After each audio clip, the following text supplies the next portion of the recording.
ময়রাবাড়ির বরথল দলইগাঁও উচ্চতর মাধ্যমিক বিদ্যালয়ের মহারজত জয়ন্তী উৎসব চলার সময়ে সংগঠিত বৃহৎ অঘটন। কর্তব্যরত দুই নিরাপত্তা কর্মীকে ধাক্কা দিল মোটরসাইকেল আরোহী।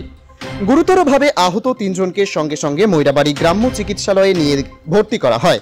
প্রাথমিক চিকিৎসার পর সংকটজনক দুই নিরাপত্তারক্ষীকে নগাঁও চিকিৎসা মহাবিদ্যালয়ে রেফার করা হয়। আঘাতপ্রাপ্ত দুই নিরাপত্তারক্ষী হলেন মিজানুর রহমান শইকিয়া ও শাহিদুর রহমান। তারা দুজনই ময়রাবাড়ি পুলিশ থানার বলে জানা গেছে। এদিকে দুর্ঘটনা সংগঠিত করে দ্রুত পালিয়ে যায় নম্বর প্লেটবিহীন ঘাতক মোটর সাইকেলের চালক মাজারুল ইসলাম। কিন্তু পলাতক মাজারুলের বাইকে আসা অন্য আরোহী আনারুল ইসলাম বর্তমান ময়রাবাড়ি গ্রাম্য চিকিৎসালয়ে চিকিৎসাধীন।